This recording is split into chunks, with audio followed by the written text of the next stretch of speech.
soza nauka alo Ananda ngavago Shikhoba ipya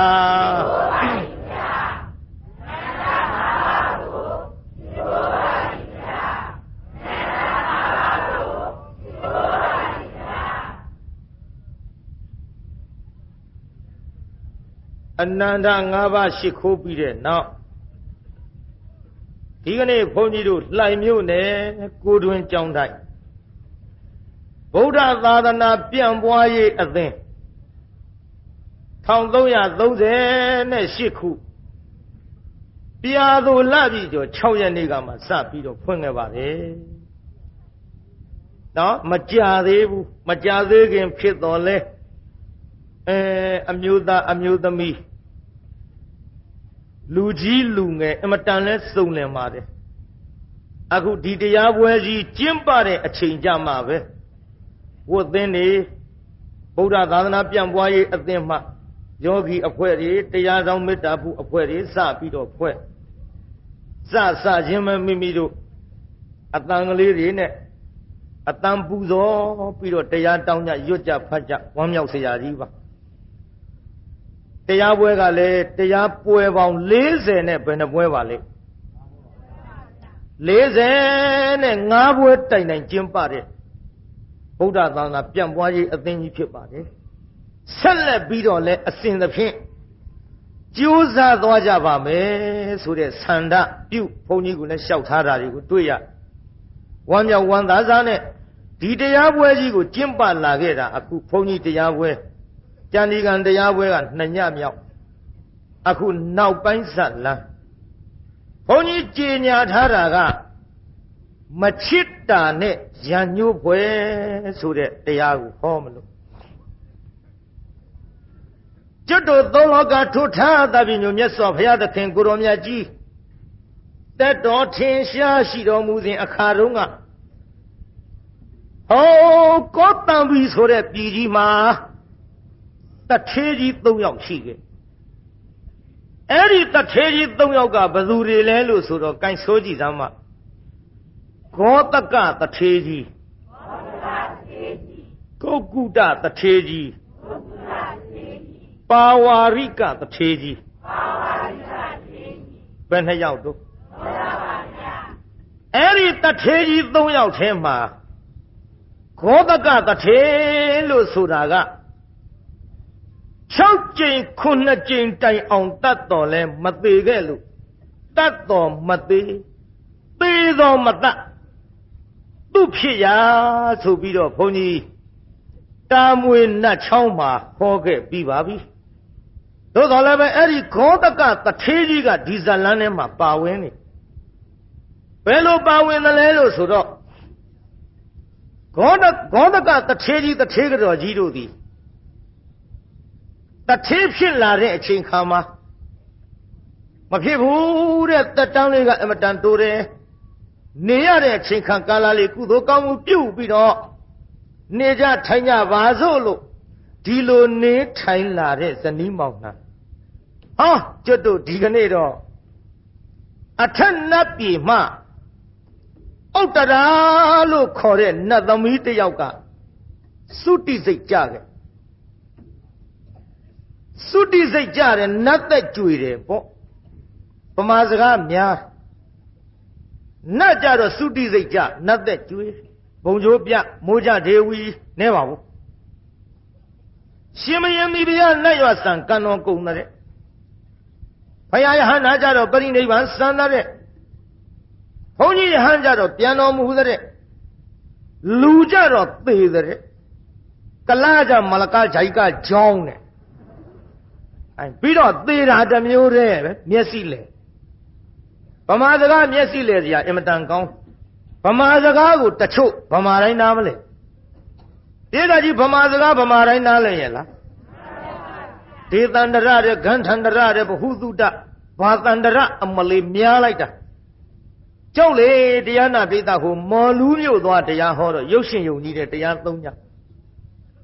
မိမကြီးတယောက်ကိုယောက်ျားတယောက်ကတော်ကြီးရဲ့တဲ့ကျွန်တော်ဥပဥအိမ်မသိလို့ပြသမ်းပါခင်ဗျာဟိုမိမကြီးကဖဏတ်ချွတ် သေချင်းဆိုမင်းငါဘာတော်ကြီးခေါ်ဟုတ်ဗျာကျွန်တော်ကတော့ဒေါ်ရွယ်မှုတော်ကြီးခေါ်တာပဲမင်းပြောစင်ငါခေါ်ကြမလားနောက်လူကြီးတယောက်ကဟဲ့ဘာဖြစ်ကြတာဘာဖြစ်ရမလဲဒီသေချင်းဆိုကကျုပ်တော်ကြီးခေါ်အာမောင်ရမင်းမှားတယ်ကွာညာကျုပ်ကတော့ဒေါ်ရွယ်မှုတော်ကြီးခေါ်တာဟာမခေါ်နဲ့ကွာတဲ့တို့ရကကိုမိမကိုဒေါ်ကြီးခေါ်တာဗမာစကားဗမာနားမလဲပါဘူးဆိုမှကျွန်တော်မသိလို့ပါခင်ဗျာကြိုက်ဒါဖြင့်မင်းကလည်းနောက်မခေါ်နဲ့ညီကလည်းသိခံဆိုပြီးတော့ဖြန့်ပြေလွှတ်လိုက်ရဗမာစကားကျုပ်စိတ်ဖြူသွားတရားဟောတော့ရေချိုးကန်ဒီကိုရင်လေးကရေနှင်ပေးကျွတ်တို့ဟိုခင်ဗျားတို့လိုတော့ချွေးကန်အင်ကြီးပေါ့ကျွတ်တို့ကြဟောဒီအတွင်းကအန္တကိုက်ဆိုတာပါတယ်ငါအန္တကိုက်ချွေးစောနာနဲ့ကွာလို့အဲ့ဒါမင်းကြည့်လို့လိုက်စမ်းပါဦးလို့ပြီးတော့ကိုရင်လေးကကျုပ်ပြောဘုန်းကြီးကဆော်လိုက်ရမလားတဲ့ဟာကျုပ်လန့်သွားတယ်ဟဲ့ကဘာပြောတယ်ကွာကျုပ်စိတ်ဆိုးမှန်ပြီးတော့မှသူကမဟုတ်ဘူးဗျာတဲ့ဖွင့်လိုက်ရမလားပြောတာဩမင်းလျှော်လိုက်ရမလားပြောတာမဟုတ်လားလို့ဆိုတော့ဟုတ်ပါတယ်တဲ့ပြီးပါဘူးကွာဆော်လိုက်ရမလားဆိုတော့ငါလန့်သွားတယ်ဒီတော့ကိုရင်လေးကပြန်ပြောတယ်အခေါ်ကဗျာတဲ့တပည့်တော်တို့ရှိကဟိုမပီလို့ဇလေတစ်မျိုးဖြစ်နေတာပါတဲ့ဒါကြောင့်ဗမာစကားကိုဗမာနားမလဲပါဘူးတရားနာပြိဿကဲလျှောက်ပြောနေလဲပြီးမှမဟုတ်လို့ရှေ့ဆက်ကြပါအောင်ဆိုနတ်သက်ကြွေတယ်နတ်သေးတယ်ဆိုတော့လူလိုလွန်းစရာအလောင်းကောင်ကြီးမချမ်းခဲ့ဘူးချမ်းခဲ့ရလားပြိဿကြီးမချမ်းဘူးနတ်သေးတယ်ဆိုတာဖြုတ်ဆိုပြောင်းသွားတယ်မရှိဘူးနတ်သမီးလေးသုတိစိတ်ကြသုတိစိတ်ကြပြီးတော့ကျွတ်တို့ဂောတကတထေးကြီးရဲ့အထိမ့်မိမ့်မရဲ့ထံမှသွားပြီးတော့လူဖြစ်မှတ်ထားပြုအထိမ့်မိမ့်မအဲ့ဒီအထိမ့်မိမ့်မရဲ့ထံမှသွားပြီးတော့လူဖြစ်ခဲ့လူဖြစ်တော့ကျွတ်တို့အမျိုးသမီးလေးဖြစ်ပေမဲ့လို့သူကခါလေးရကုန်းခါလေးကုန်းတော့သူ့နာမည်လေးကခုတ်စုပ်တရာလို့ဒီလိုခေါ်တယ်ကျိတ်ခါလေးကုန်းတော့သူ့နာမည်ပဲလို့ခေါ်တယ်မေးရအောင်ဟဲ့ငါနှမများခါကုန်းညင်သလားမကုန်းညင်ဘူးလားအေးခါမကုန်းညင်ရင်တော့လေဟောအကုသိုလ်ကံရှောင်ကျင်ကြဒီခုတ်စုပ်တရာဘာဖြစ်လို့ခါကုန်းတာတုံးဆိုတော့ဟိုးနောက်ဘဝတုန်းကပြစ္ဆေကဗုဒ္ဓအရှင်မြတ်တပါးကခါနဲ့ကုန်းတာကိုသူကလေဘေးလူတွေကိုပြဟောတလူလေးသွားတာဆိုပြီးတော့ခါကုန်းတဲ့ပြစ္ဆေကဗုဒ္ဓအမူအရာမျိုးဖြင့်ကုန်းပြီးတော့သူကသွားပြီးပြည့်ရယ်ပြုတ်ပြီးတော့ပြလိုက်အဲ့ဒီအကုသိုလ်ကံကြောင့်ဟောဒီဘဝမှာလာပြီးတော့ခါကုန်းရတယ်ဒါကြောင့်မပြောင်းရနဲ့တချို့သူများအယုတ်ဆိုတာပြောင်းတယ်သူများမပီတာပြောင်းတယ်ကျုပ်လည်းပဲပြောပြီးပြီဟောရင်နဲ့ကိုယ်ပြန်ထိနေပါလားခုနကိုရင်လေးမပီတာပြောပြီးပြီပြောင်းတာမဟုတ်ပါဘူးလေသဘောပြောပြတယ်လို့အောင်းမေ့နမူနာဇက်ကအပြည့်မဟုတ်ပါဘူးနမူနာပေါ့ကဲဒီလိုပဲအောင်းမေ့ပါမပြောင်းကြနဲ့ပြောင်းရင်အဲ့ဒါလိုဖြစ်တတ်အဲ့ဒီလိုခါလေးကုန်းတော့ခုတ်စုပ်တရာလို့မဲ့၎င်းနောက်တရားနာပြိဿကြီးအဲ့ဒီကောတံပီပြည်ကဂောတကတထေးကြီးနဲ့ဟောကျွတ်တို့ဗတ္တိယမြို့မှာရှိနေတဲ့ဗဒ္ဒဝတီခေါ်တဲ့တထေးကြီးနဲ့ကကူတန်ရောင်းဝယ်ရေးမိမိတို့ကြေးကျွန်လေးသွားပြီးတော့အယောင်းဝယ်ကိစ္စနဲ့တယောက်သတင်းတယောက်စကားတယောက်ကြားပြီးတော့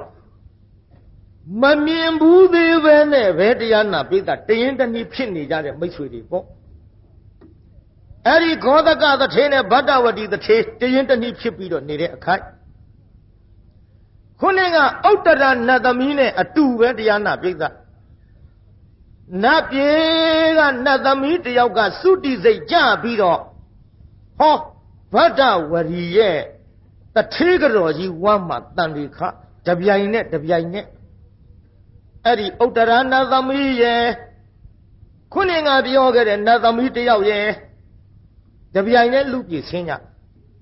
ဒီလိုဗဒဝရီတထေးကြီးရဲ့တထေးကြောဝါမှာတန်နေခပြီးတော့ဖွားမြောက်လာတဲ့အချိန်ခါမှာရွှေသောအဆင်းရှိလို့တာမာလို့ဒီလိုနာမည်လေးပေးတာမာလို့နာမည်လေးပေးခဲ့ဘသူတဲ့တုံးပြိဿအဲ့ဒီတာမာနဲ့ခုတ်စုတ်တရာတခြားစီနော်နေရထိုင်ရတာလဲသေးသေးချာချာနားထောင်ခဲ့ခုတ်စုတ်တရာကကောတံပီပြီးမှာဘယ်မှာတုံးပြိဿတာမာကလေးကဘယ်မှာပါလိမ့်ဗဒဝရီပြီးမှာဗဒ္ဓိယမြို့မှာတာမာလေးကဘယ်မှာတော့ပြန်မေးဦးမယ်ခုံးစုတ်တရာလေးကဘယ်ပြီးမှာတော့ကောတံပြီတာမာလေးကဘယ်မှာတော့ဗဒ္ဓိယမြို့ဗဒဝရီတထေးကြီးရဲ့သမီးဘာမြို့တော့ဟဲ့ဗဒ္ဓိယမြို့မှာနာမည်လေးကဘယ်သူတဲ့တာမာတဲ့ပြိဿအဲ့ဒီလိုနေထိုင်ပြီးတော့လာခဲ့ကြရာဗဒ္ဓိယမြို့မှာတရားနာပြိဿရေအစာရည်စာခေါင်းပါပြီးတော့ဒုဗိတ်ကန္တရလို့ဆိုမှာပေါ့အဲ့ဒီကတ်ကြီးဝင်လာ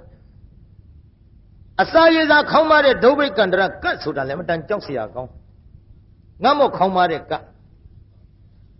ဒီငတ်မို့ခေါင်းပါတဲ့ကတ်ဆိုတာဖြစ်လာပြီဆိုရင်နောက်ကယောဂန္တရကတ်တွေတထန္တရကတ်တွေပေါ်လာတာငတ်မို့ခေါင်းပါကြတဲ့ကွာတရားနာပြည်သားအစားအစာမမှန်တော့မှန်မအောင်မလားဆံမစားရတော့ပြောင်းနေစားတာတို့ဂျုံနေစားတာတို့ပဲတွေစားတာတို့အဟောအရိယာတွေစားတာတို့လူစင်စစ်ကဆံကိုမရတော့ဟောစားတဲ့နာတွေစား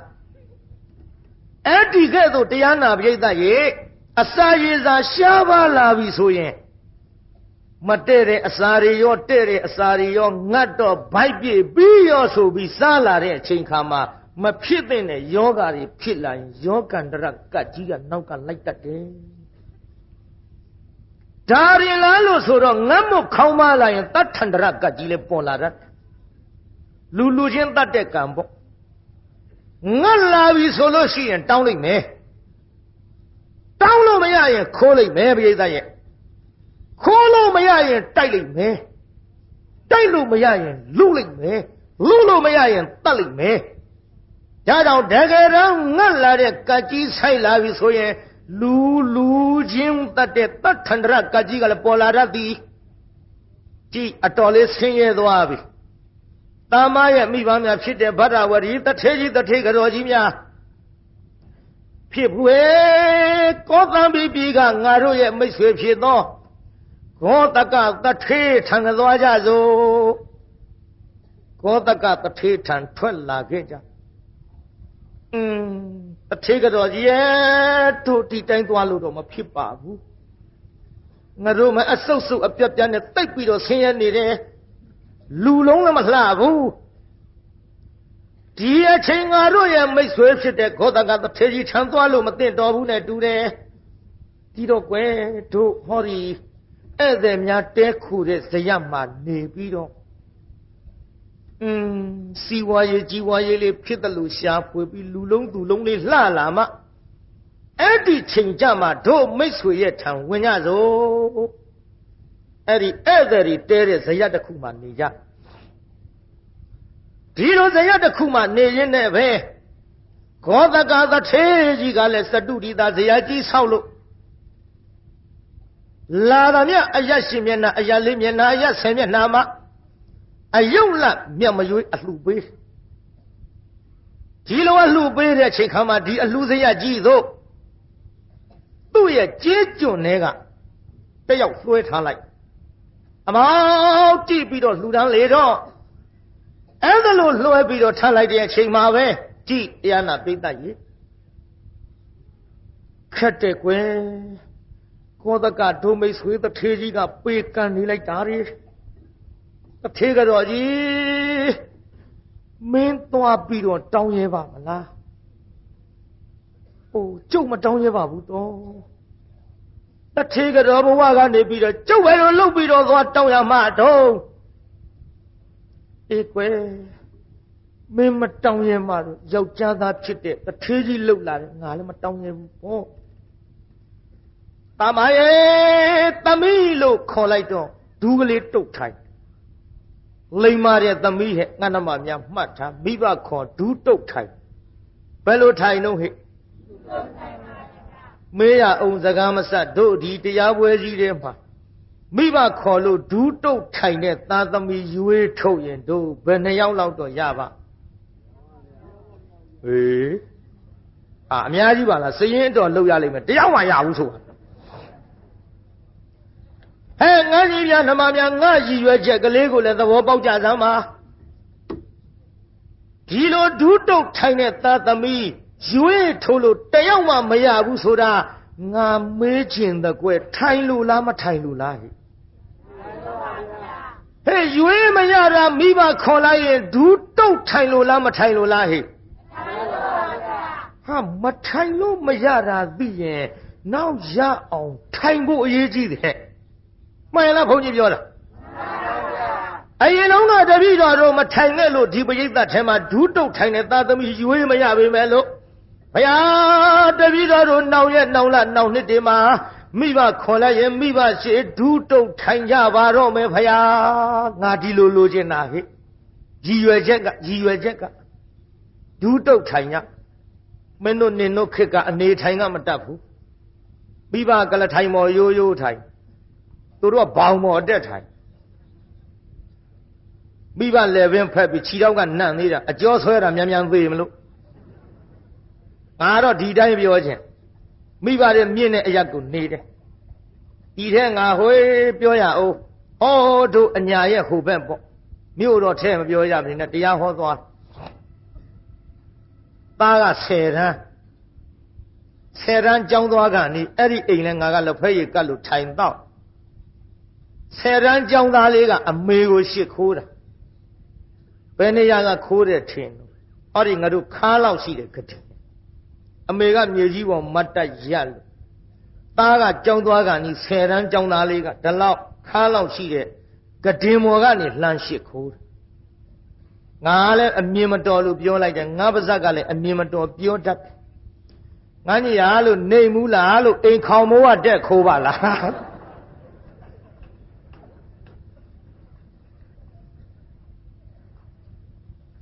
အဲ့ဒီကောင်လေးငါမကျေနပ်ဘူးမျက်စောင်းထိုးတယ်ဟဲ့ငါညီများနှမများမှတ်ထားစမ်းပါမိဘရှစ်ခိုးတာတော့ကောင်းတာပေါ့အမြင့်ကနေလှမ်းရှစ်ခိုးလို့တော်ပါမလားဟဲ့ခြေတော့ကိုဖုံလူးမှာကိုမစိုးရိမ်ပါနဲ့ဖဏကလေးချွတ်ရမှာကိုမပြင်းပါနဲ့ညီငယ်နှမငယ်တို့မှတ်ကြဟဲ့ဒီမိဘလေးစားမှတို့တိုင်းပြည်ပို့ပြီးတော့ကြီးပွားယုံရလားဘုန်းကြီးပြောတယ်ဒီကံနေပြီနေရင်မကောင်းဘူးဒါကြောင့်ဟဲ့အနေထိုင်မတတ်ကြလွန်းလို့မိဘရှိဒူးတုတ်ထိုင်စေခြင်းလို့ငါပြောနေသည်ကြည့်ဟိုမှာဒူးလေးတုတ်ထိုင်တာမာလေးဖေတို့မမေတို့သမီးကိုဘာပြောစရာရှိလို့လဲပြောပါမိဘခိုင်းတဲ့အလုပ်ကိုသမီးမငင်းစားမဲနဲ့လုပ်ပါမယ်သမီးအဖေတို့အမေတို့လေငါသမီးနဲ့ထွက်ပြီးတော့လာခဲ့ကြဒီစီရမှရောက်လာပြီစားစရာမရှိလို့ထွက်လာတာလဲငါသမီးအသိပဲဟိုမှာသမီးရဲ့အလူတင်းကုန်ဇရက်ကြီးမှာပေးဝေးနေလိုက်တာမြင်ရလားဟိုမှာငါတို့လိုမစားရတဲ့လူတွေဝိုင်းပြီးတော့တောင်းကြတိုးကြခွေကြနဲ့ငါသမီးညိအမေလည်းမသွားရဲဘူးအဖေလည်းသွားပြီးတော့မတောင်းရဲဘူးငါသမီးလည်းမိမ့်မပြူလေးမှုမျက်နှငယ်လေးနဲ့သွားရမှာမှုအဖေတို့ခိုင်းတော့မခိုင်းရပါဘူးဒါပေမဲ့ဒါပေမဲ့ဆိုတာဆုံးသေးဘူးဆုံးရလားဟိကြံသေးတာပေါ့မင်းတို့ခေတ်စကားပါခေတ်စကားနဲ့သုံးလိုက်ရတယ်ကျမ်းဂန်နဲ့ဒါပေမဲ့ပြောကြမှာပြောမှာပါမင်းတို့စကားတွေနားထောင်လိုက်ရတယောက်နဲ့တယောက်တွေ့တော့မင်းငိုတဲ့မောင်ကချစ်တော့ချစ်ပါတယ်ကွယ်တဲ့ဒါပေမဲ့တဲ့ဒါပေမဲ့ဆိုဆုံးသေးဘူးသို့တော်လဲဆိုကြံသေးတယ်နေပါအောင်ဆိုမသွားနဲ့ဟောဆိုကားတောင်ရရဟေးမှတ်တာဗမာစကားတော့ရှုပ်ပါတယ်ပြောမှာကဲကြည့်ကွယ်အခုသမီးတဲ့ တဲ့ငါသမီးမိမ့်မပြိုလေးမို့မျက်နှာငယ်နဲ့အဖေတို့သွားမှာကူလေးပဲတနာတော့တနာပါရဲ့ဒါပြီမဲ့အိုးဖေဖေမေမေတို့ဒါပေမဲ့ဒီဘာတွေလုံမနေပါနဲ့သမီးနားလဲပါစေသမီးသိပါတယ်မိဘနှစ်ပါးကသမီးကိုမွေးဖွားလာလို့ဒီအရွယ်ထိရောက်လာပြီလေမိဘကျေးဇူးတွေကိုသမီးပဲလို့နီးနေမှဆက်လို့ကုန်နိုင်မယ်မဟုတ်ပါဘူးမိခင်ဖခင်တို့သမီးသွားပြီးတောင်းမယ်လေအော်အထေးကတော့ကြီးမင်းသမီးလေးကြည်စားမအောင်လိမ်မာလိုက်ပါပြီသမီးရဲ့ဖေတို့မျက်ရည်ကျလောက်အောင်လိမ်မာတဲ့သမီးပါလားမခံရပေမဲ့လို့သမီးကြီးကရှော့ရှော့ရှူရှူသွားမယ်ဆိုတော့ကဲသမီးညိမေကတော့လေဟုတ်ကဲ့အမေကိုသမီးကတော့ပါတယ်ဖေဖေကိုလည်းသမီးကတော့ပါတယ်သမီးသွားမယ်နော်ဆိုပြီးတော့ခွက်ကလေးကင်ပြီးတော့ထွက်သွားတယ်ဟိုရောက်တော့တရားနာပြိဿရေသူလိုမိမ့်မပြိုလေးတွေဇက်ဇက်ကျေကက်လန်တခါရဲညီကမတိုးနဲ့ငါရရောက်တာအေးကလေးမလေးတွေတိုးကြဟိုနေ့ကပြောခဲ့တဲ့ဖရုတ်တဝါစာတွေပေါ့နားမခံတာတော့တိုးကြခွေကြခွက်နဲ့ခုတ်ကြအဝတ်တွေဆွဲဆုပ်ကြနဲ့တခါရဲဆူပွက်ပြီးတိုးကြတော့လေဟောတာမာလေးကမျက်နှာလေးလွှဲပြီးတော့မတိုးတောင်းလည်းမတောင်းဘူးအဲ့ဒါကိုတို့အလှတင်းကုတ်ဇေယျမှာအကြီးအကဲလုပ်ပြီးလူဒန်းကျွေးမွေပေးကန့်နေတဲ့လူကမြင်ပြီးကြည်စမ်းဟိုကလေးမလေးအိမ်နဲ့ရှိလိုက်ပါပြီအိုးတိုးလည်းမတိုးဘူးတောင်းလည်းမတောင်းဘူးမျက်နှာလေးဘေးလွှဲပြီးတော့မိမအိမ်နဲ့ရှိယုံနေမှာကရုပ်ကလေးကလည်းအင်မတန်လှတနာစရာပါလားကြည်စမ်းမတောင်းရှာဘူးဟဲ့မိမအိမ်တရေကိုဟိုကအပြည့်အဝပြလိုက်တာကိုဧတာဘသူအိမ်တရေတုံးအပြည့်အဝပြမိမအိမ်တရေဟဲ့အနှမများလဲမိမအိမ်တရေတော့အပြည့်အဝရှိကြစမ်းမဘိုင်းကောင်းကြောက်ဖီပီပီကြီးပေါ်လေးမိမအိမ်တရေဆိုတာရွှေပေးလို့တောင်မရဘူးတဲ့ဟိုတုန်းက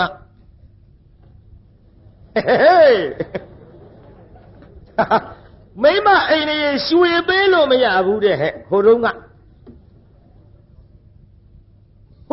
တောင်ရွှေပေးမရဘူးဆိုရင်ခုခေတ်ဘယ်ရမလဲအိမ်တရေဟဲ့စောက်ရှောက်စေခြင်းလွန်းလို့ကိုအိမ်တရေကိုထိမ့်မှအခုတော့ငါတို့တိုင်းပြည်ကြီးငါညီငယ်နှမငယ်များဟိရိဩတ္တပဆိုတဲ့ဒေဝဓမ္မတရားနှစ်ပါးမရှိလို့တိုင်းပြည်ကြီးတဲ့လူငယ်တွေတဖြည်းဖြည်းပြည့်စည်လာကြပါပြီစာရိတ္တမန္တန်ကြီးကအတော်ရိုင်းနေဟဲ့မိန်းကလေးအိန္ဒိယဆိုတာငါနှမများမှတ်ထားဟောယောက်ျားတစ်ယောက်ကမျက်တောင်မခတ်ပဲနဲ့စစ်စိုက်ကြည့်တာကိုမခံနိုင်မဲနဲ့မျက်လွှာလေးအောက်ချပြီးတော့ခေါင်းကလေးစိုက်သွားတာဒါတို့ဗမာအမျိုးသမီးရဲ့ယဉ်ကျေးမှုခြေသလုံးသားလူမြင်မှကြောက်ဗမာယဉ်ကျေးမှုဟိုကောက်ဆိုင်တဲ့နေရာအလွတ်ပေါ့ဒါလည်းထည့်ပြောအောင်မှာအခုတော့ဟေးခြေသလုံးသားလူမြင်မှကြောက်တဲ့ငါတို့ဗမာအမျိုးသမီးတွေပေါင်းပြီးတော့ဝစ်ပြီးဘောခတ်တော့လူပြက်တွေကလည်းပြောင်းကုန်ပါပြီနင်တို့ငါတို့ကနားရှက်လို့ပြောနေတာပါဟဲ့လူပြက်တွေကလှောင်နေအငိမ့်တစ်ခုငါမန္တလေးမှာဥလသိန်းဆောက်တဲ့ဗိမာန်ကြီးရဲ့အနောက်ဘက်မှာမလွန်ပေါ်ခွင်းပဲတဲ့အမျိုးသမီးအသင်အချင်းချင်းပေါင်းပြီးတို့လေးတွေနဲ့ဘောခတ်တယ်တဲ့အဲ့ဒါတရေကြတယ်တဲ့ကြည့်တဲ့လူတွေက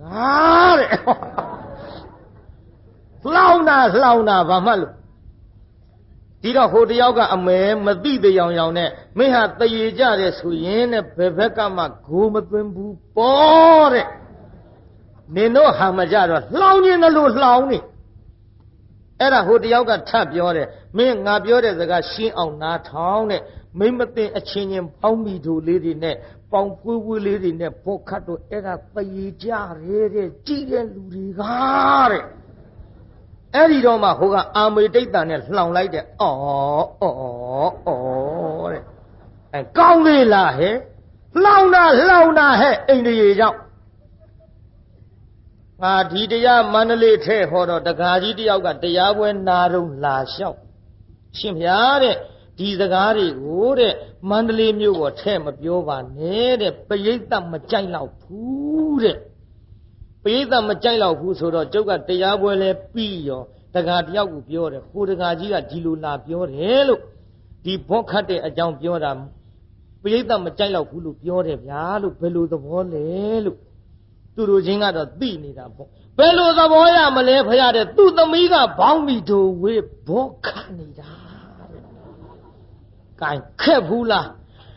ကိုယ်သမီးမျိုးလေးဘောင်းမီတို့ဝစ်ပြီးတော့ဘောခတ်တာအဖေမေသဘောကြနေမှတော့ကြာနီကံပြောရရဲ့ငါဒေါဘွားယုံမရှိတော့မထင်နဲ့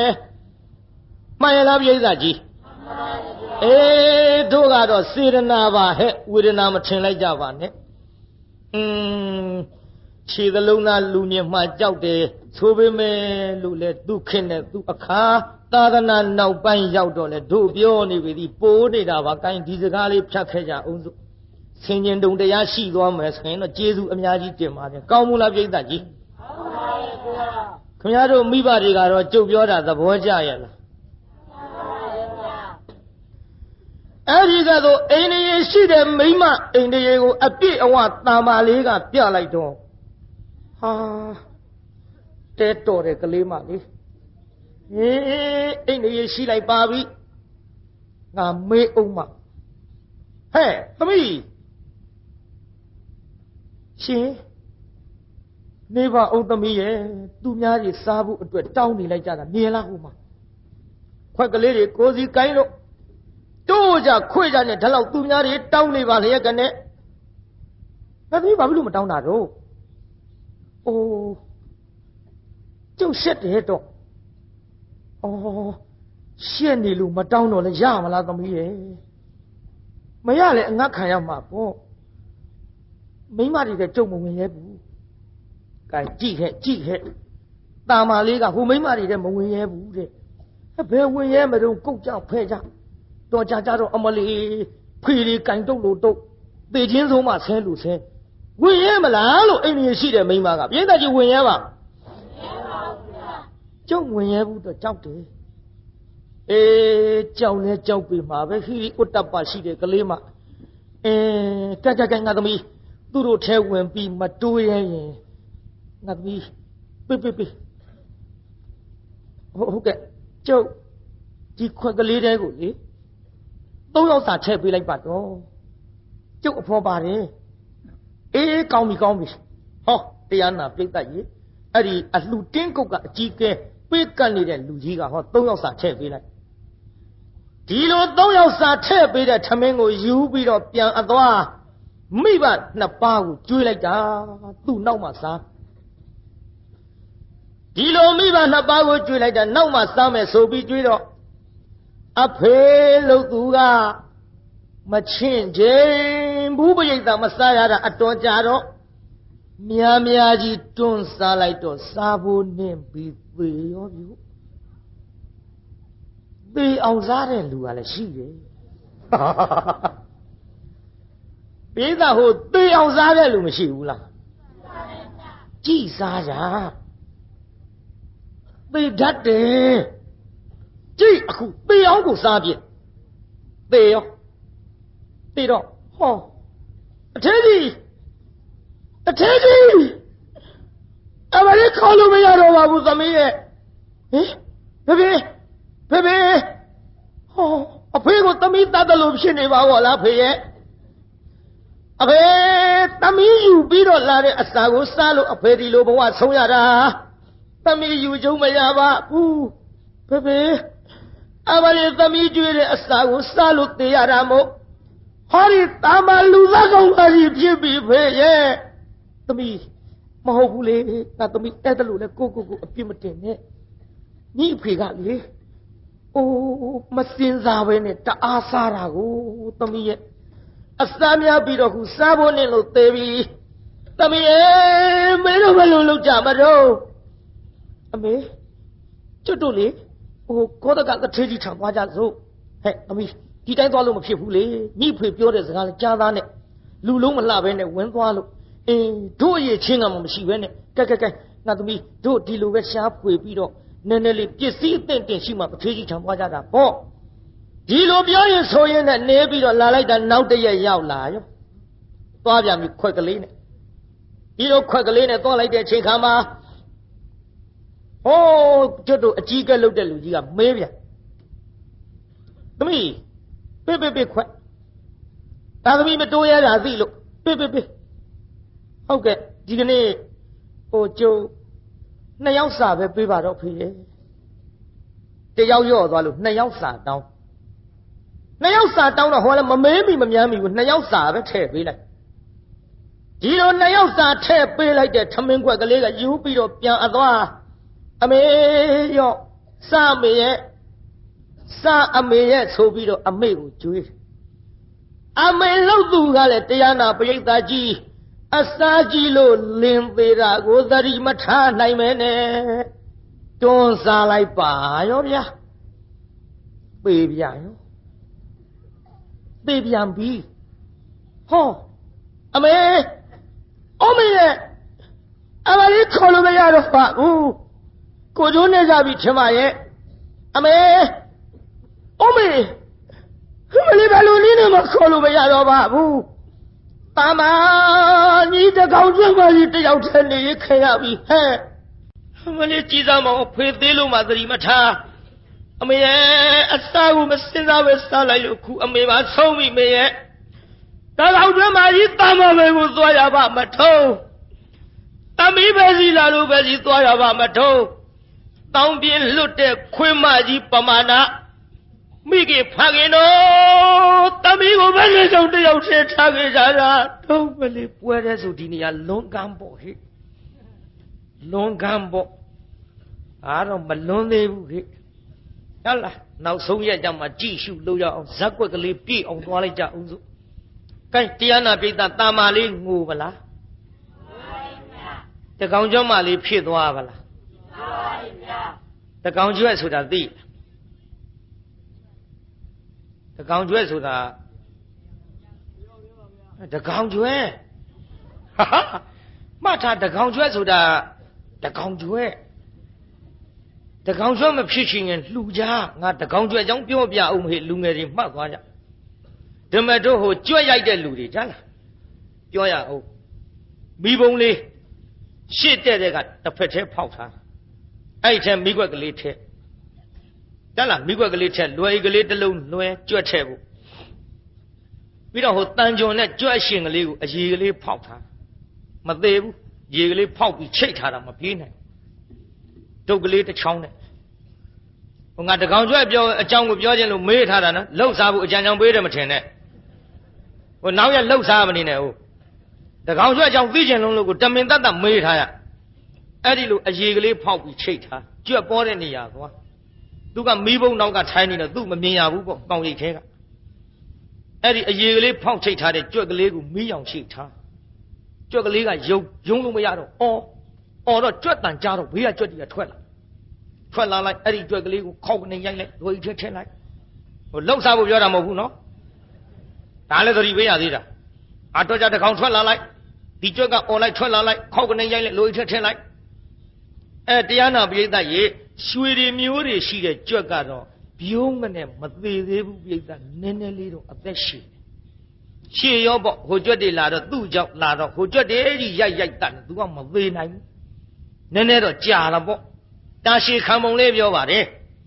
ဘယ်ကြွက်မှမလာလို့ထိုင်းနေရတာကြာရင်လေကြွက်ရိုက်တဲ့လူကရွှေမရှိမျိုးမရှိချင်ကြိုက်လားတကောင်နဲ့နေတဲ့ကြွက်တကောင်ကြွက်သွားရောဟာသူ့တပ်ပြီးလွယ်ထဲပြန်နေတကောင်ကြွက်ဆိုတာမြန်သေးတယ်ကြည့်လေတရားနာပိဋကဟိုမှာတကောင်ကြွက်လေတကောင်နဲ့နေတဲ့ကြွက်တဲ့တကောင်ကြွက်အကြောင်းပြောတာဒါကြောင့်ဟိုနောက်ဘဝကတရားနာပိဋကသူများအလှခိုင်းတဲ့လူကြတော့ချွေရံပေါ်လာပေါ်တယ်ကိုယ်တိုင်လှူခဲ့တဲ့လူကြတော့ပစ္စည်းချမ်းသာလားဒါကြောင့်ကိုယ်တိုင်လည်းလှူတယ်သူများလည်းအလှခိုင်းတယ်ဆိုတဲ့လူကြတော့အချွေရံပေါ်တယ်ပစ္စည်းလည်းပေါ်တယ် အဲ့ဒီလိုဖြစ်ချင်ရင်တော့ဖြင့်တကောင်ကျွဲမဖြစ်ရအောင်တရားနာပိဋကဒါနကိုကြိုးစားပြုကြကောင်းမလားပိဋကကြီးတကောင်ကျွဲကထွက်သွားတာပါဟိုကတကောင်ကျွဲမှမဟုတ်ပဲတကောင်လူကိုတကောင်လူတောင်မဟုတ်ဘူးယောက်ျားမှတကောင်ပြောဖြစ်ကဲကြည့်တရားနာပိဋကတယောက်တည်းဖြစ်နေရောတယောက်တည်းဖြစ်နေတော့ဒီကနေ့တော့တမညီခိုးကိုရမဲ့ပြီဟဲ့တောင်းမြင်လွတ်တဲ့ခွင်းမကြီးပမာဏညီးပဲသွားရပါမထုံးနဲ့ဒီလိုညီးရင်တွားရင်လည်းပဲနောက်ရက်ရောက်သွားတော့ထမင်းသွားတောင်းဒီလိုပဲမျက်နှာလေးလွှဲနေဟောသမီးကြီးရောက်လာပြီပေးခွက်ကလေးဖေရဲ့တဲ့ဒီနေ့တော့တယောက်စားပဲထည့်ပေးလိုက်ပါဖေရဲ့ဟေးငါလည်းမမေးမိဘူးဟဲ့သမီးအဖေပထမဆုံးရက်က3ယောက်စာတောင်းတယ်ဟုတ်ကဲ့3ယောက်စာတောင်းပါတယ်ဖေရဲ့နောက်တစ်ရက်ကျတော့1ယောက်ယော့ပြီးတော့2ယောက်စာပဲတောင်းတယ်ဟုတ်ကဲ့လေအဖေပေးလိုက်တာပဲ2ယောက်စာပဲမဟုတ်လားကျွတ်တို့လောက်ပါတယ်လောက်တာဟုတ်ပါပြီသမီးဒီကနေ့1ယောက်တွက်တောင်းတာကဘယ်နဲ့ကြောင့်လို့အဖေပြောပြမယ်နားဆင်ပါဖေရဲ့သမီးလေးမိဘနှစ်ပါးနဲ့အစာရည်စားမစားရလို့ထွက်ပြီးတော့လာခဲ့ကြရာဟိုမှာဖေရဲ့အဲ့ဒါကြီးတက်ခိုးတဲ့ဇယအဲ့ဒီတက်ခိုးတဲ့ဇယမှာမိဘနှစ်ပါးနဲ့နေပြီးတော့လာခဲ့ကျွတ်တို့လေတထေးတွေပါဖေရဲ့အဖေနဲ့အမေကတထေးကျုပ်ကတထေးသမီးဒီလိုတထေးကြီးတထေးကတော်ကြီးဘဝမှာလာခဲ့တော့ဟောဒီဇယကိုအမေကလည်းမတောင်းရဲဘူးအဖေကလည်းမတောင်းရဲဘူးဖေရဲ့ဒါကြောင့်လေမိဘနှစ်ပါးကိုကြွေးခြင်းလုံးလို့မိဘနှစ်ပါးအတွက်ရဲ့ကျုပ်အတွက်ရဲ့3ယောက်စာလာပြီးတော့ပထမတရက်တောင်းတဲ့ဖေရဲ့အေးလေဒါကြောင့်ပထမရက်3ရက်စာတောင်းပြီးနောက်တရက်သမီးဘက်နဲ့ကြောင်း1ယောက်အတွက်လျှော့ပြီး2ယောက်စာပဲတောင်းတာတို့အဖေကျုပ်ရဲ့ဖခင်ကြီးကထမင်းမစားရတာမဝတဲ့ရက်တင်များလာလို့ကြီးကအဖေပေးလိုက်တဲ့ထမင်းကျွေးတော့လေမချင်းချိန်ပဲနဲ့စားလိုက်လို့စားဖို့နေပြီးတော့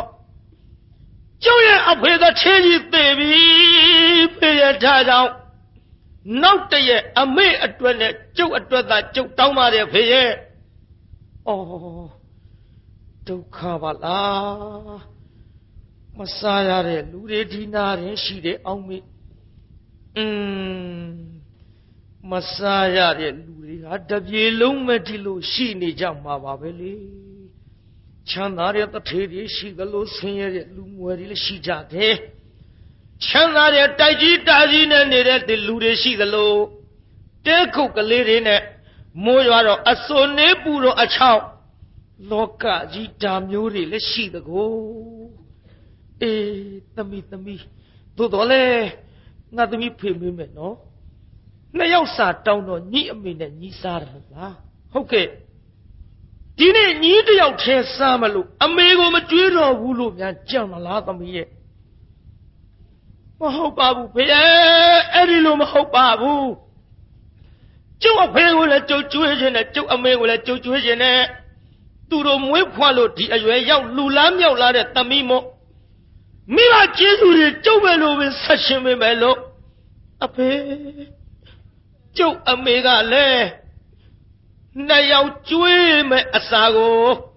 ကျုပ်မစားသေးပဲနဲ့အမေအရင်ဝအောင်ကျွေးအမေမစင်းစားပဲနဲ့အစာလွန်ပြီးတော့သေသွားလို့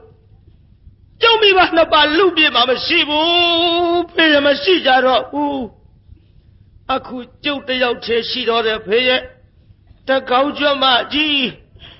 တောင်းမြေလွတ်တဲ့ခွင်းမကြီးကျုပ်ခိုကိုရမဲ့ပြီဖေရဲ့အေးအော်တနာစရာပါလားသမီးကဲအဲ့ဒါကြီးရှိစီတော့ငါသမီးတို့အဖေနဲ့အမေကတထေးကြီးတထေးကတော်ကြီးဆိုတော့ဟဲ့ဘယ်မြို့ကတော့သမီးရဲ့ကျွတ်တို့ဗတ္တိယမြို့ကပါဖေဟာ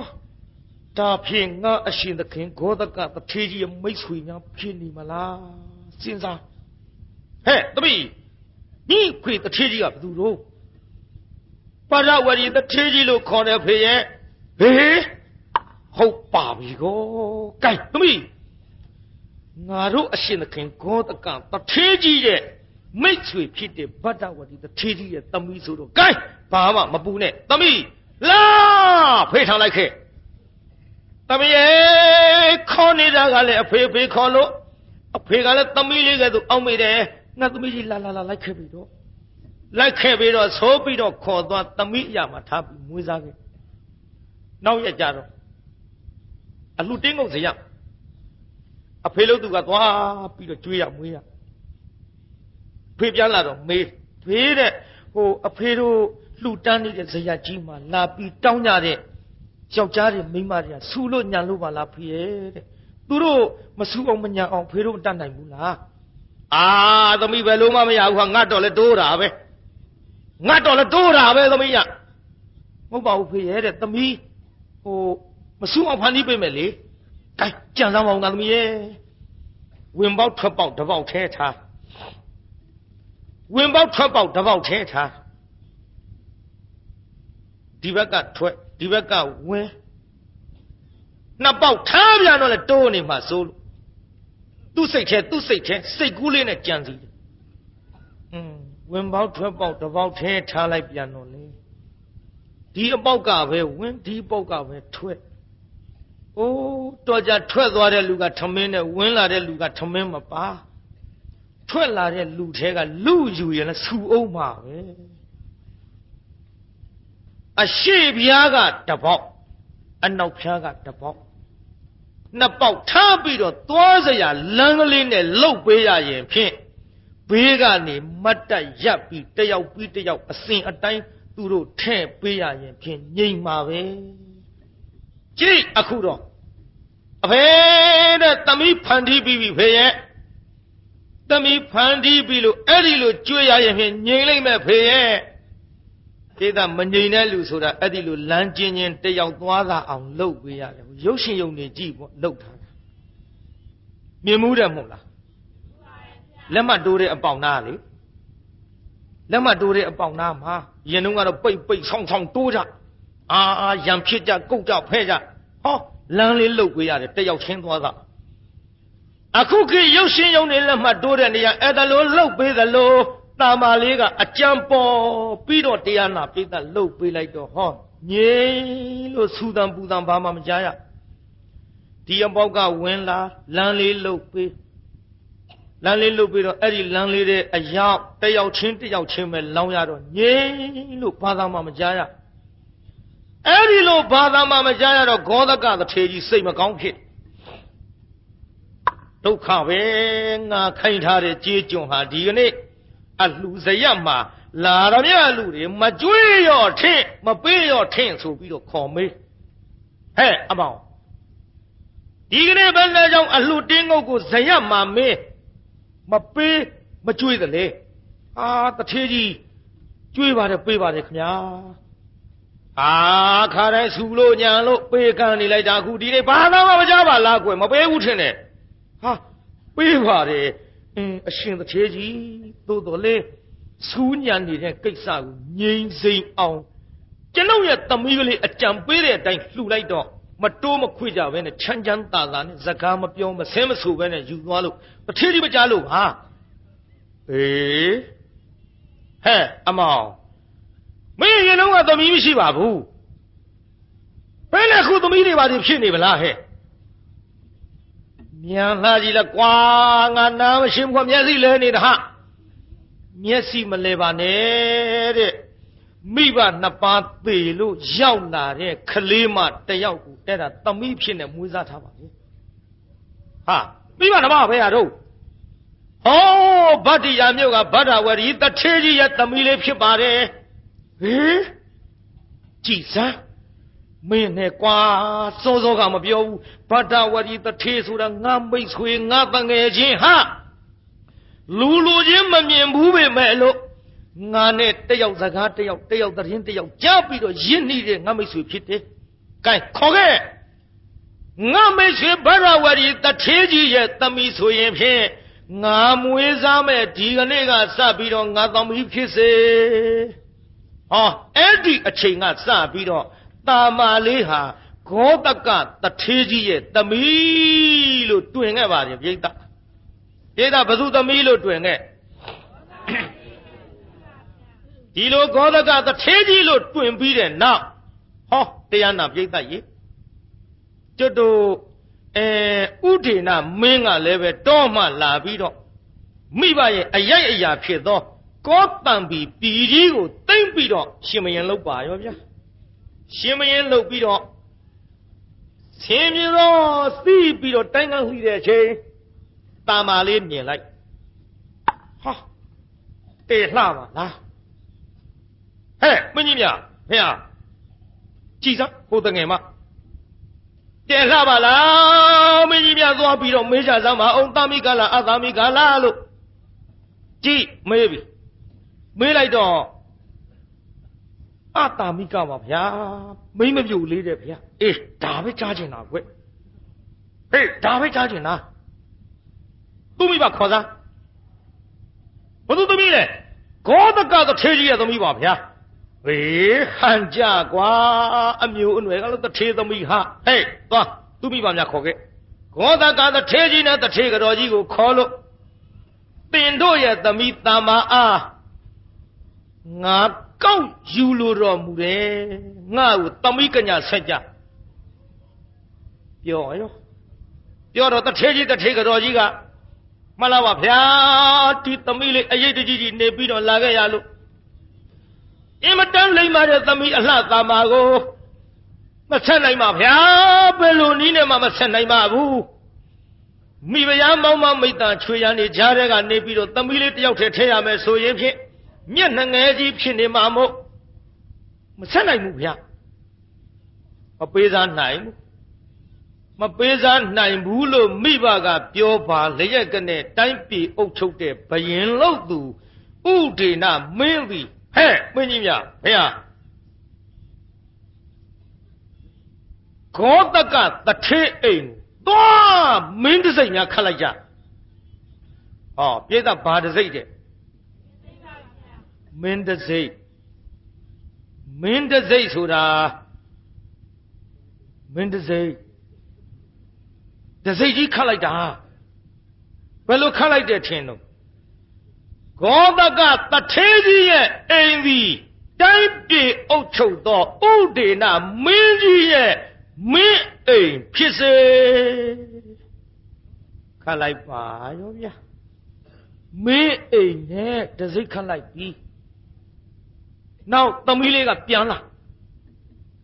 သမီးလေးတွေ့ခဲ့တာကတရားနာပြည့်တာပန်းခူးတဲ့နေရာသွားတွေ့ဒီကမပေးသားနိုင်ဘူးဆိုတော့အိမ်တစိမ့်ခတ်ထားတာ तू သိရောပြန်လာတော့ဟောဖေတို့မေတို့ဘယ်နဲ့တော့ဒီတစိမ့်ကြီးခတ်ထားတာတော့မင်းတစိမ့်ကြီးပါလားအော်မင်းတစိမ့်ကြီးဆိုဒီလိုသမီးရဲ့ဟိုငါသမီးကြီးကိုတိုင်းပြည်အုပ်ချုပ်တဲ့ဥဒေနာမင်းကဆက်စေတဲ့ငါသမီးမြင်ခဲ့လို့အဲ့ဒါဖေတို့မေတို့ကလည်းငါသမီးဟိုးရွှေနန်းတော်ကြီးရောက်သွားတော့တယောက်တည်းမျက်စိတငယ်နေရမှစိုးလို့မဆက်နိုင်ဘူးလို့ပြောတာနဲ့ဒီတစိမ့်ကြီးခတ်သွားတာပဲဒါမင်းအိမ်နဲ့သမီးရဲ့အဖေတို့မေတို့ဆိုင်ကြတော့ဘူးဩခက်လိုက်ပါပြီမိခင်ဖခင်တို့ဒီလိုမဆက်ဘူးလို့မပြောရဘူးတိုင်းပြည်အုပ်ချုပ်တဲ့ဘယင်ဆိုတာဒီလိုပြောရမယ်ဖေတို့မေတို့ဟဲ့ငါသမီးဘယ်နဲ့ပြောမလို့ကျွန်တော်မျိုးကြီးများရဲ့သမီးလေးတယောက်ထဲရွှေနန်းတော်ကြီးမျက်စိတငယ်ဖြစ်မှာစိုးလို့အမျိုးသမီးအချမ်းရ900နဲ့တကွမိဖုရားကြီးမြောက်စားမယ်ဆိုရင်ဖြင့်ထဲ့မယ်လို့ပြောလိုက်ပြီးတာပဲဖေတို့မေတို့ရဲ့ဒီကိစ္စငါသမီးမမေ့ရသေးလို့ငါသမီးအကြံပေးညံပေးလည်းမသိသေးလို့ဒီတိုင်းဆိုရင်ဖြင့်ကဲငါသမီးအဖေတို့မေတို့ဘရင်ထံဒီတိုင်းအကြောင်းကြားတော်ဦးတင်မယ်လို့ဆိုပြီးတင်လိုက်တော့ရှင်မရင်မငင်းပါဘူးပြိဿလူချင်းလုံးမမေးထားတဲ့ကိစ္စဘယ်နဲ့လို့ငင်းမလို့မငင်းမှုတရားနာပြိဿဟောအမျိုးသမီး900နဲ့တကွတာမာအားတရားနာပြိဿရေကျွတ်တို့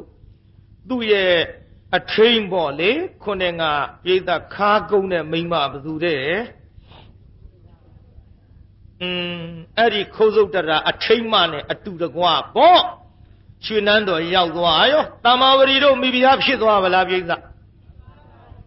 တာမာဝရီတို့မိဖုရားဖြစ်တဲ့နေရာလေးကိုရပ်ထားပြီးတော့နောက်လေကျွတ်တို့ခုနှစ်ကပြောခဲ့တဲ့ဂောဒကတထေကုက္ကုတတထေပါဝါရိကတထေဇံပြန်းနဲ့ရသေး900ကိုပင်လျင်သူတို့နေ့စဉ်နဲ့အမျှဆွမ်းကပ်ခဲ့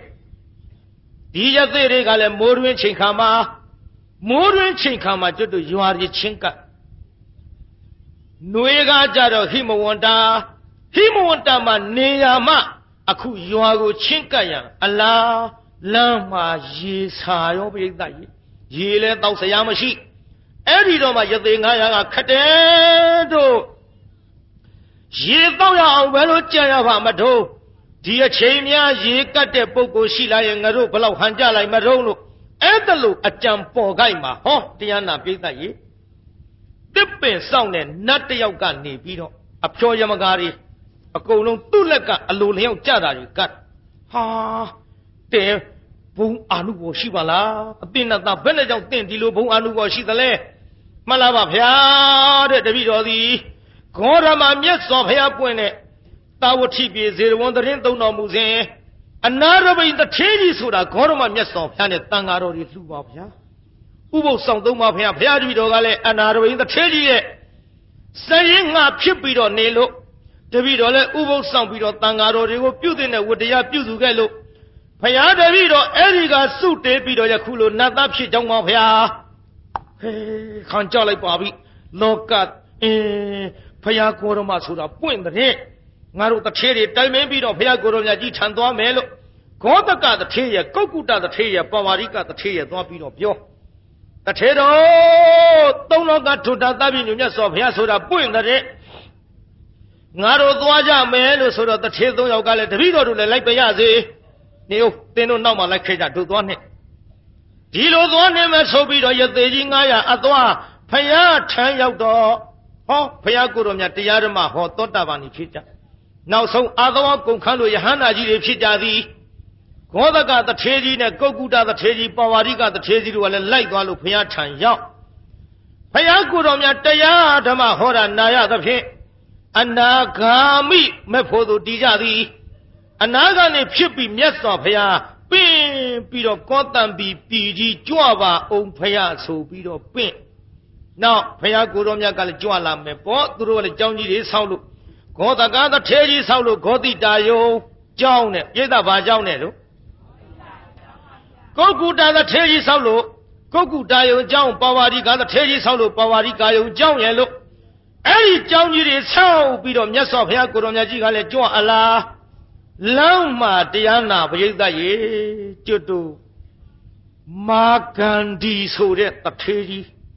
လင်မယားတွေ့တထေးကြီးလင်မယားအစဆုံးဘသူနဲ့စတွေ့လိုက်တော့ဆိုတော့ပုံနာကြီးနဲ့စတွေ့တယ်မာဂန္ဒီပုံနာကြီးနဲ့စတွေ့တော့ဟာကြည်စမ်းလှလိုက်တာအိန္ဒိယကြီးကလည်းကောင်းပါပြီတဲ့တာတော့ငါတို့သမီးလေးမာဂန္ဒီသည်ဘသူနဲ့မှမတူဘူးမတန်ဘူးငါသမီးနဲ့တင့်လျော်တဲ့ယောက်ျားငါမျက်စိတဲ့ရှာလို့မရတဲ့အခိုက်အတန့်အခုကြည်စမ်းဟောဒီယဟန်တေလှပါလားငါသမီးသည်ဟောဒီယဟန်နဲ့ပဲအိမ်တော်ပဲပြုစေမယ်ဖယားသမက်ဖန်းတော့ဖယားကိုပြိဿပုံနာကြီးကဒီပုဂ္ဂိုလ်နဲ့ပဲငါသမီးလေးကိုပေးစားမယ်သူကလည်းတရားနာပြိဿရေဟိုပရပိုက်အနွယ်ဆိုတော့ယဟန်နဲ့ပဲသူ့သမီးပေးစားမှာတဲ့ဟာမကြလိုက်ဘူးဒီလိုယဟန်နဲ့ပေးစားမယ်ဆိုပြီးတရားနာပြိဿအိမ်ပြန်သွား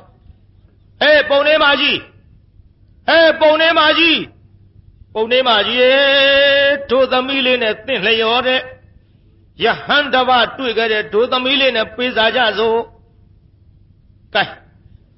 နေပါဦးတော့ရမ်းပြီးတော့လည်းမပေးစားပါနဲ့ကျုပ်လည်းကြည့်ပြရစီအိုးကဲလာသမီးပါခေါ်ခဲ့ဆိုပြီးတော့မာဂန္ဒီသမီးလေးပါခေါ်သွားဟောဘုရားကိုယ်တော်မြတ်ကလည်းဆုံးကံပြန်ကြွအလာမှာတွေ့မြင်ရလားဟိုမှာ မြင်ရလားမလုံးနဲ့ဟာကြည့်ဒီမှာဓာတုချီရပဲဓာတုချီရပဲလို့ဆိုပြီးတော့ဘုရားကိုယ်တော်များခြေရတော်ပြလိုက်မြင်ပြီးပုံနေမကြီးကပုံနာကြီးရှမ်းပြီးတော့လည်းတမက်မဖမ်းခြင်းပါနဲ့ဒါတာမန်ပုဂ္ဂိုလ်မဟုတ်ဘူးတရားရှိကွယ်ဆက်လက်ခဏနဲ့ပြည့်စုံတဲ့ခြေရာကြီးလောကအတုမရှိမှုနှင့်ထွတ်ထားတပ်ပြည့်ညွတ်မြတ်စွာဘုရားဖြစ်တယ်လောဘဒေါသမောဟရာဂတွေကင်းကွာလို့တဏှာအနှောင်းဖွဲ့မှလွတ်ပြီးတော့ယူစည်းခြင်းအာသဝသူ့မှာဘာမှမရှိတော့ဘူးကျမတို့သမီးကိုယူမယ်မဟုတ်ပါဘူးတဲခန့်နေပဲဒီမိမလာငါပြောမယ်ဆိုပြီးတော့ဘုရားကိုယ်တော်မြတ်အပရောက်တော့ရှင်ယဟန်ငါဤသမီးအမတန်လှပါတယ်အမတန်လှတဲ့ငါဤသမီးအားတင့်ကိုယ်သာလျင်ခြေရင်းအလုတ်အကျွေးနဲ့ငါပေးလို့တယ်ငါဤသမီးအားငါပေးသည့်အလျောက်ဝမ်းမြောက်ဝမ်းသာနဲ့လက်ခံပါမြတ်စွာဘုရားရှောင်းမြတ်စွာဘုရားကဘာအမိန့်ရှိဟဲ့ပုံနာကြီးတဲ့ငါဘုရားကိုယ်တော်မြတ်ဘုရားဖြစ်တော်မူကာစကမာနတိသူ့သမီး3ယောက်ကိုလာပြီးတော့ခြေရင်းအလုတ်ကျွေးဆက်တယ်လူတယ်ဒါပေမဲ့လို့မာနရဲ့သမီးဖြစ်တဲ့တဏှာအာရတိစတဲ့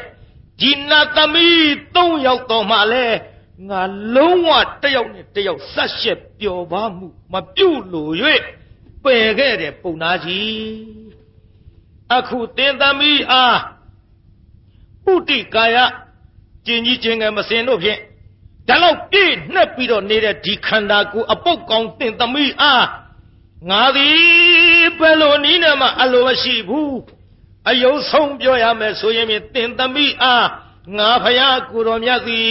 အတူတကွဆက်ရှက်ဖို့ဆိုတာဝေးလို့ခြေပြားနဲ့တောင်မတို့လို့ဘူးပုံနာကြီးမိန်လိုက်ပါရောဗျာမိန်လိုက်တော့တရားနာပိဋကမာဂန္ဒီကျေနပ်ပါမလားကျေနပ်ပါ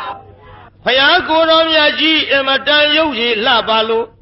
သူ့ရဲ့စိတ်ကဘုရားကိုယ်တော်မြတ်ကိုနှစ်သက်တာမှန်ပါသည်ဘုရားကိုယ်တော်မြတ်ကိုမာဂန္ဒီကလိုချင်တာမှန်ပါသည်ဒါပေမဲ့လို့ဘုရားကိုယ်တော်မြတ်ကြီးကအသောကင်းကွာနေလို့သူ့ပြန်ချင်နိုင်ရလားပြိဿဒါကြောင့်လောကကြီးကျုပ်မှာခဲ့မယ်ကျေနပ်အောင်ဆိုတဲ့စကားဘယ်တော့မှမသုံးဘူးဘယ်တော့မှမသုံးနဲ့ကျေနပ်အောင်ဆိုတဲ့စကားကျေနပ်အောင်ဆိုတဲ့ကိစ္စတရားနာပြိဿကြီးဘုရားတောင်မှမတတ်နိုင်ပါပြိဿကြီးကျေနပ်အောင်ဆိုတာဘုရားတတ်နိုင်ရဲ့အခုမာဂန္ဒီကဖယားကသာယူမယ်ဆိုရင်သူကျေနပ်တယ်ဖယားကိုယ်တော်မြတ်ကမယူဘူးခြေပြားနဲ့တောင်မတို့ခြင်းဘူးဆိုတော့သူကျေနပ်ခဲ့ကျေနပ်ပါဘူးဗျာဟေးဒါဖြင့်ကျေနပ်အောင်ဆိုတာဖယားတတ်နိုင်ရဲ့လားမတတ်ပါဘူးဗျာဒါကြောင့်ငါကျေနပ်အောင်ပြောစမ်းမှာငါကျေနပ်အောင်ပြစမ်းမှာငါကျေနပ်အောင်ခြေစမ်းမှာလို့ဘယ်တော့မှကျေနပ်အောင်ဆိုတဲ့စကားမသုံးတဲ့ဖယားမတတ်နိုင်ဘုရားကိုယ်တော်မြတ်ကသူ့ပြန်မချစ်နိုင်ုံနဲ့မကပုတိကာယတင်သမီးအပုတ်ကောင်းကြီးကိုငါအလိုမရှိခြေပြားနဲ့တောင်မတို့လို့ဘူးဆိုတော့မာဂန္ဒီသိတ်တော်သာဖြစ်ကြည်တာယဟန်ကိုရမကငါ့ကိုမလိုခြင်းဘူးပေါ့မယူခြင်းဘူးပေါ့အမလေးခုတော့ပုတိကာယအပုတ်ကောင်းလေးပါလေးနဲ့ခြေပြားလေးနဲ့တောင်မတို့နိုင်ဘူးတဲ့ကုသိုလ်ကံအဟုန်မြင့်လို့တင့်အဆင့်နဲ့တင်ရှိပါစေအောင်တော့အကယ်၍တင့်အားငါသည်တဖန်ပြန်ပြီးတော့နှိပ်စက်ကလူပြုတ်နိုင်တဲ့အချိန်ခါမှာတင့်အကျိုးမဲ့ကိုငါပြုတ်မယ်ယဟန်ကောဓမ္မတင့်အပေါ်ကိုငါသည်တနည်းတဖုံအားဖြင့်တနည်းနည်းနဲ့နှိပ်စက်ပြီးတော့ငါပျက်စီးအောင်ဒုက္ခပေးမယ်ဆို၍မာဂန္ဒီသည်သူ့ကိုမချစ်တာနဲ့ဖယားကိုရန်ညှိုးဖွဲ့ရှာသည်ပြေသာသူ့မချစ်တာနဲ့ရန်ညှိုးဖွဲ့ဗလားပြေသာဒါဖြင့်မချစ်တာနဲ့ရန်ညှိုးဖွဲ့ဆိုတဲ့တရားကအမီးပေါ်ယုံလောက်နဲ့ထားပြီးတာမာဝရီတို့တပိုက်နဲ့မာဂန္ဒီနဲ့မနှက်ဖြင်ကဘယ်လိုဖြစ်၍ဘုရားကိုယ်တော်မြတ်ကိုရန်ညှိုးထားပြီး ဘယ်လိုသူစော်ကောင်းမဲ့ဆိုတာတွေကိုနက်ဖြင်ကအဆုံးသတ်ကြပါစို့ကဲမေတ္တာပို့ရအောင်ဆိုကြတကဘာလုံးမှမြတ်တတာချမ်းသာကိုစိတ်မြဲပါစေအားလုံးကိုယနေ့ညကြွရောက်လာကြတဲ့တရားနာပရိသတ်ကြီးချမ်းသာကြပါစေအားလုံးကိုယနေ့ညကြွရောက်လာကြတဲ့တရားနာပရိသတ်ကြီးကျမ်းမာကြပါစေကိုင်းအိမ်ပြန်ပို့ကြပါစို့အတ္တကေဟေပြောသမျှဟောသမျှတွေကသဘောမကျပဲအပြစ်တွေ့ကြလည်းရဲ့ခြေရင်နဲ့ဖုံမုံစိတ်တွေပြစ်ပြီးအသေးသေးသောမိမိတို့အိမ်ငယ်ဌာနသို့နိဝတ္တတုသီခံရတာပြန်ကြပြီတော့နိဝတ္တတုမေတ္တာရေဘခဖြောင်းလိုက်မယ်ပြစ်ပရာတွေဝေးရကမြန်စီရောခြေတရာဆွေကလျံပြီးကိုယ်စိတ်နှပြချမ်းသာစွာဖြင့်မှန်စွာမနေပြန်ပါလေတော့ပြန်ကြစေကုန်သတည်း